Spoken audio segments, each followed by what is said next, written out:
The most important decision for your success is not what you will do to achieve it, but what you will give up. Today on Growing Hope, we will begin the second cycle for living a balanced life by reviewing our options. We have to know what we have so we can set a foundation for our success. It's time for Growing Hope, the show determined to grow up hearts open to pursue the extraordinary. Because you are extraordinary! And now, live from a little cabin in the woods, nestled along Big Spring Creek, it's your host, Kathryn Lang. Hello, and welcome to Growing Hope, where we are making determined and purposeful choices to live a balanced life. I am Kathryn Lang, your Rainbows and Lollipops host, because I truly believe a possibility attitude can change the world. If you're going to change your world, then you'll need to have balance. Your balance will have to happen for you. The world is spinning. Sometimes the ground is shifting beneath you. And too often, just about the time you think you have it all together, someone jerks the rug out from under you. Or maybe that's just my house.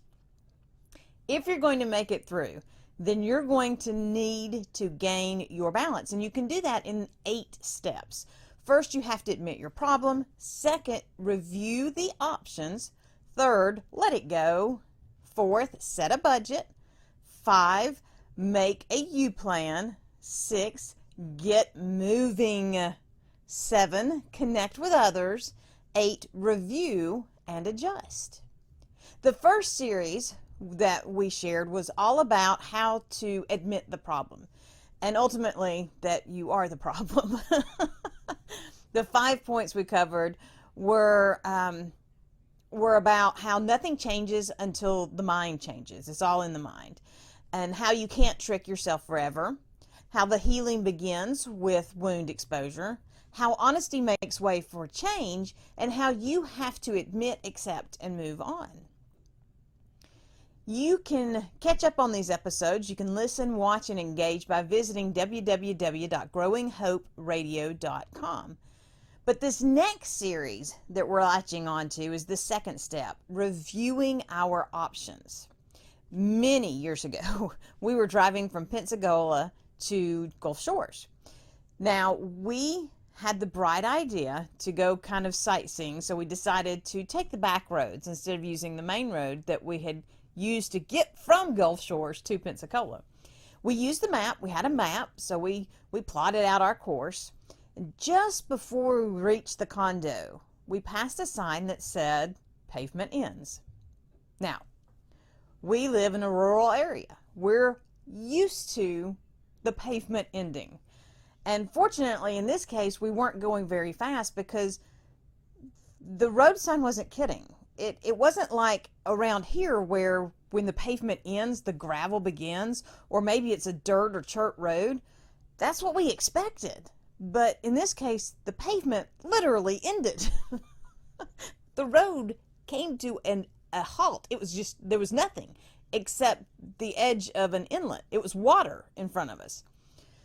Ironically, we could see the condo. We just couldn't get to it. So we had to review our options. Because even though we knew where we wanted to go, we were in a position that wasn't getting us there. So option one was just to sit and wait for the road to appear. Option 2 was to make our way forward despite not having a road or a boat. Option 3, we could get out and we could walk and abandon the car. Although if you've ever heard me talk about alligators, you know that wasn't really an option. Not down there. Option 4, we could build a boat. And finally, option 5 was we could turn around and go back to the main road that we knew would actually get us to our destination. Some of the options might seem ridiculous, but when we invest a little bit of creative imagination in the ridiculous, it's amazing how we can find unexpected possibilities. Just because you don't have the right idea doesn't mean it was a waste to come up with the idea. And just because you come up with the idea doesn't mean you have to follow through with the idea. But if you don't take the time to imagine then you will never know what might have been. When it came to our pavement ending situation, we really had that one choice. We had to turn around. We had to go back to the main road. But we got to the condo. It's just that we got a little later than planned. Things are going to happen in life. And when things happen, you'll have to review your options. You'll have to review your options so you can make your choice. First, look at your position. Where are you compared to where you want to be? Second, inspect your limitations. Third, evaluate your resources. Fourth, determine your sacrifice. And finally, weigh your determination.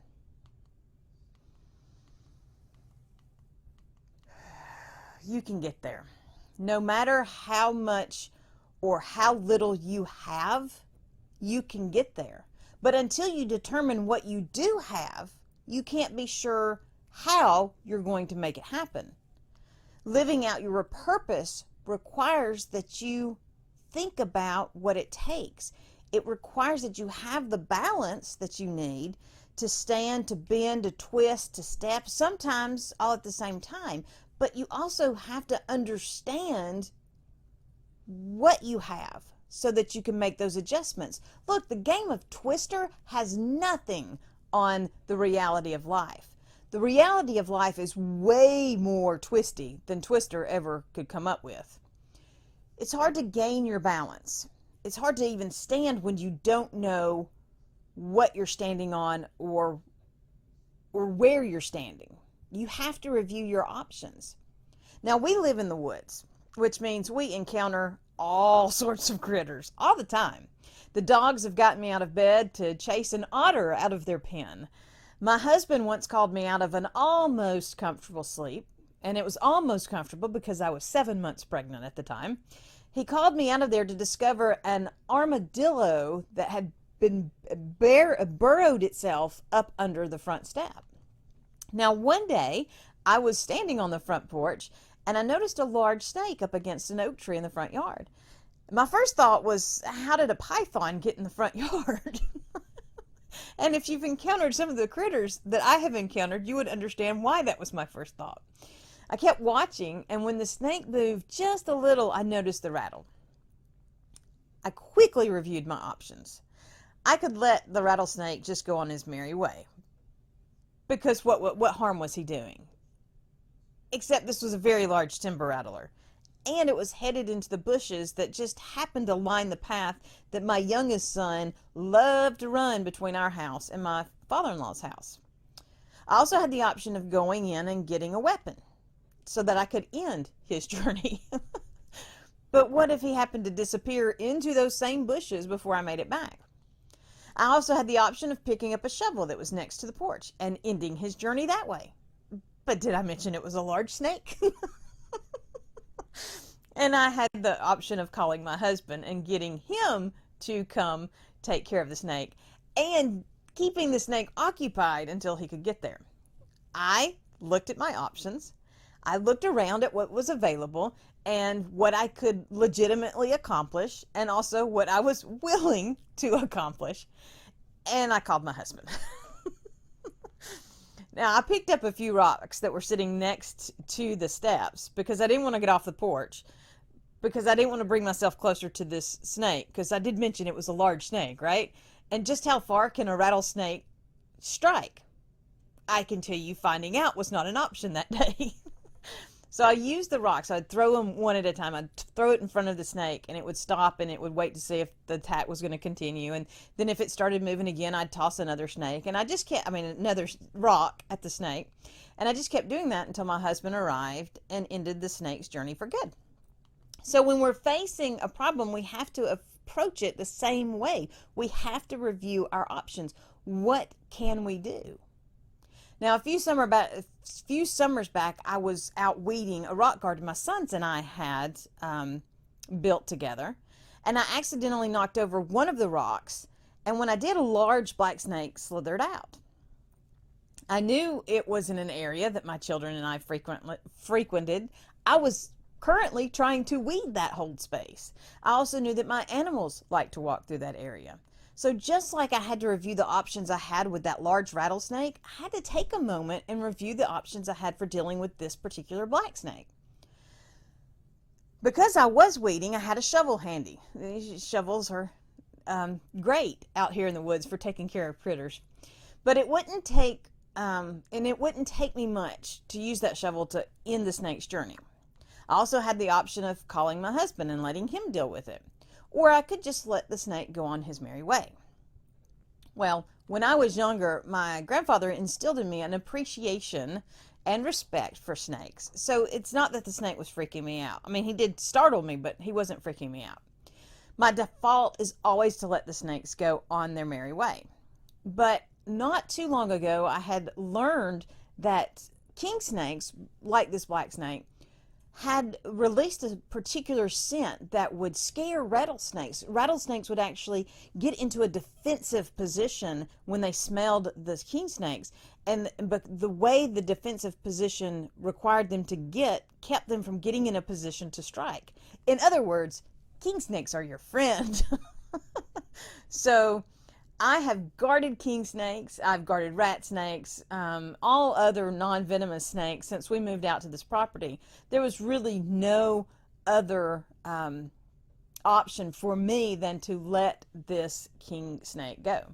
So even though I was dealing with snakes in both scenarios, and snakes that were impeding on our living area, the situations, even though they were the same, they were very different. Both snakes, but both different kind of snakes.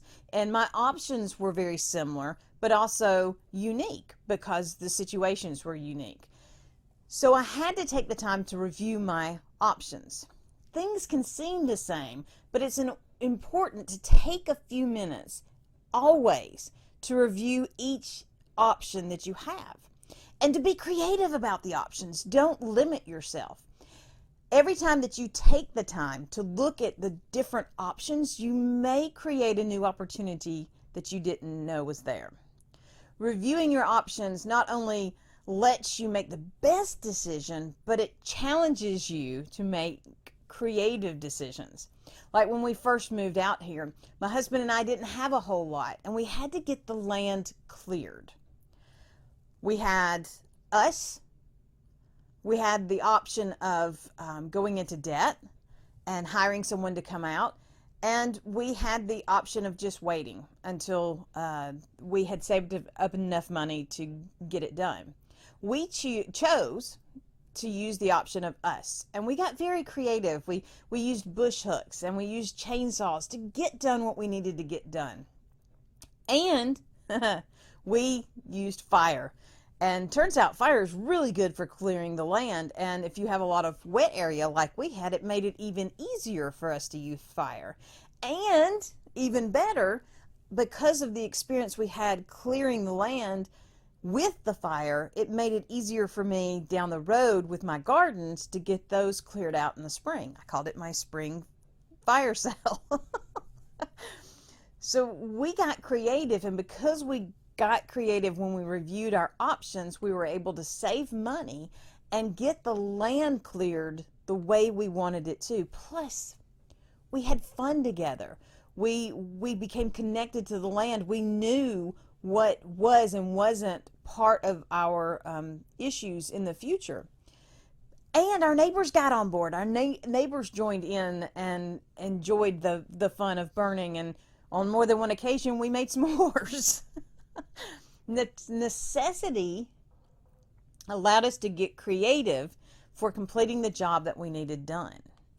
That is what happens when we take the time to review our journey. It's not that we learn to burn, it's that we learn to be creative in coming up with our options. Just because it's always been done one way doesn't mean you can't or shouldn't make it work another way.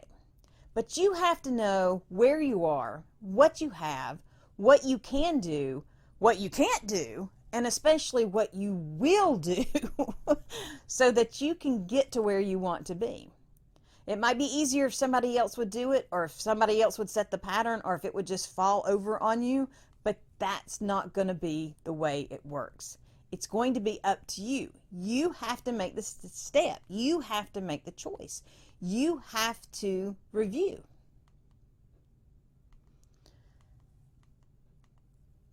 It turns out that everything that we have can be a tool, and everything that we have can be a distraction. You get to choose how to use it, and that's what makes the difference. Living in the woods in North Alabama, it doesn't give me a whole lot of opportunities to speak to people around the globe. Or it didn't until the internet arrived. Now, with the click of a button, I can speak to anyone, anywhere. That same tool harbors social media. On a given day, I can lose hours reading silly pictures, watching silly videos, reading the rants of others, or just getting tangled up in some crazy puns. It's the same tool, but it's how I use it that makes the difference. You have a lot of gifts and talents and abilities and resources in your toolbox right now, and they can be great tools for building success, or they can be great distractions. The distractions that keep you from living your success. It's not the tool, but how you use it that makes the difference. I love to entertain. I love throwing a party. Throwing parties is almost second nature to me. Hospitality is one of my strongest gifts, but it quickly becomes a curse if I let it get away from me. I once got involved with helping host showers for brides and for moms-to-be. My focus was always on making sure that every single shower was equally spectacular as every other one. I didn't want anyone to feel like they were more or less than everybody else, which meant if folks weren't on board with helping, I got to do it all myself. Now, focusing on these events almost broke me because I started neglecting my home, my family, my budget. I was good at it. I was good at what I was doing, but it wasn't what I was supposed to be doing. What I was doing was a good thing, but sometimes when we invest in doing the good things, they distract us from doing the better things that will lead us to fulfill our unique design and purpose. Now, I still use my gift of hospitality, but I keep an eye on how the tool is utilized. By doing that, I maintain control over the resources that I have. But I have to review on a regular basis, especially when it triggers something that I know I enjoy. Over the next few episodes, we're going to be digging down into understanding the power and importance of really reviewing our options. Before you move into your possibility living, you have to know your possibilities. Before you can know your possibilities, you have to review all of your options. Where are you now versus where do you want to be? What are the things around you that are beyond your control, and how can you adjust to address them? What do you have, and how can you use it? What are you willing to give up, to give away, to get beyond? How determined are you to make it happen? When you review your options, you find your answers to each of these questions. And knowing your answers will bring you one step closer to your balanced life. You can have it all when you make the choices. Thank you so much for joining me for today's Growing Hope. I would love to hear about your journey and about how you review your options. Or even just drop a line, drop a note. Let me know about a problem that you're facing down in the moment. You can email me at contact@growinghoperadio.com or visit the Growing Hope Radio website to connect. I appreciate you being here with me. Your investment in me and in Growing Hope, it challenges me to keep going and to take my next step. It's amazing how much stronger we are and how much bolder we become when we invest in relationships that help us get there. So make sure that you share this show with a friend and make sure that you encourage each other to live that balanced life. Until next time, I am Kathryn Lang, your Rainbows and Lollipops host, because every day holds a promise of more, and every action contains the power of possibility. It's not about what the world says or even what the world shows. The strength of hope and encouragement will and does push through the limits and the walls of the world. My prayer for you is and always will be that the words I share establish hope. Thank you for joining us for Growing Hope with Kathryn Lang, where we are sharing hope, encouragement, and inspiration to do more. Visit www.kathrynlang.com to invite Kathryn to be part of your event or to share your own stories of possibility living. Until next time, remember that a seed of hope planted and nurtured will grow up into a world of possibilities.